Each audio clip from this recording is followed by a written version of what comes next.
Le diagnostic d'amylose cardiaque doit être évoqué en cas d'hypertrophie ventriculaire gauche d'au moins 12 mm, associé à ce qu'on appelle des red flags qui vont signer une atteinte possiblement systémique. On ira chercher le canal carpien bilatéral ou unilatéral ou récidivant.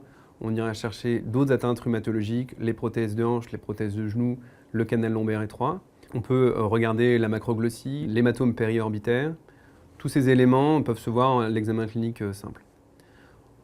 On doit également évoquer ce diagnostic en cas d'insuffisance cardiaque chez une personne de plus de 65 ans associée à cette hypertrophie ou le rétrécissement aortique plus ou moins serré associé à cette hypertrophie. Les autres éléments qu'on peut rechercher en échographie sont le strain en cocarde, assez classique, mais assez tardif dans l'évolution de la maladie, également l'infiltration des différentes valves atrioventriculaires.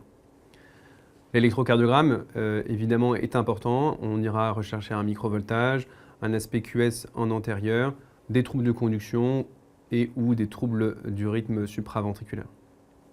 Une fois le diagnostic évoqué, il faut le confirmer. Et pour ça, on a besoin de deux examens. Une scintigraphie osseuse, où on ira rechercher une fixation du traceur sur l'air cardiaque. On recherche ce qu'on appelle des stades de pérugénie 2 ou 3 qui montrent une forte fixation sur l'air cardiaque. Et on devra systématiquement associer un bilan immunologique complet, à savoir une électrophorèse des protéines plasmatiques avec immunofixation, un dosage des chaînes légères libres sanguines et une protéinurie de Ben-Jones. Ces éléments permettront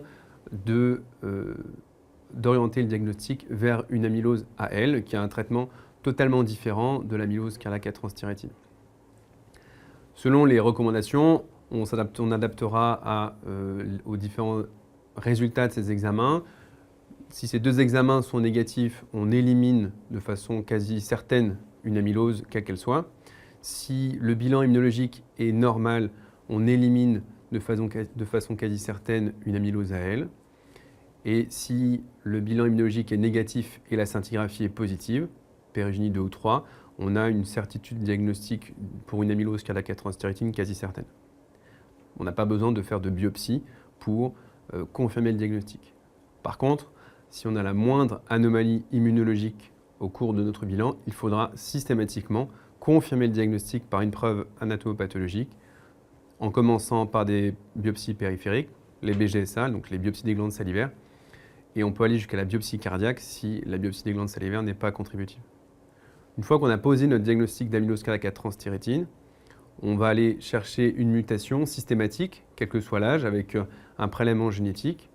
Il est positif dans à peu près 10% des cas, pour pouvoir aider la famille, faire du dépistage présymptomatique en cas de mutation avérée.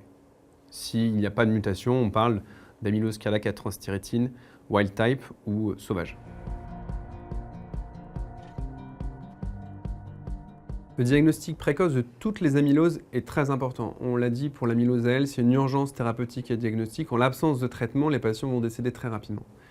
Pour l'amylose cardiaque à transthyrétine, on a un peu plus le temps du fait de la physiopathologie de la maladie, mais le fait de voir les patients et de diagnostiquer et donc de traiter les patients le plus tôt possible est essentiel. C'est pour ça que la question des red flags à rechercher finalement un peu à chaque nouvelle consultation par un cardiologue sur une hypertrophie même modérée est très importante. L'amylose cardiaque à transthyrétine, les dépôts ne vont pas régresser avec le traitement. Et donc, plus on fait le diagnostic tardivement, et plus on aura des patients hypertrophiés avec une dysfonction diastolique, et donc avec une maladie plus grave qu'on ne pourra pas réverser. Ce que les Anglais ont montré également, c'est que plus on voit les patients précocement, plus on va faire un diagnostic précoce, et plus la mortalité diminue, alors même qu'on ne met pas de traitement. C'est le travail de Ioannou dans le NAC, le centre anglais sur l'amylose, où en fonction des périodes, on voit une franche diminution de la mortalité seulement sur l'adressage plus précoce des patients. Donc c'est essentiel de rechercher systématiquement devant un patient qui fait de l'insuffisance cardiaque, et encore là on est un peu tardif, mais un patient qui va avoir une expression cardiologique, que ce soit des troubles de conduction qui apparaissent, des malaises, des troubles du rythme supraventriculaire, d'aller chercher ces signes extracardiaques et pouvoir évoquer le diagnostic alors même qu'on n'a pas une franche hypertrophie ventriculaire gauche.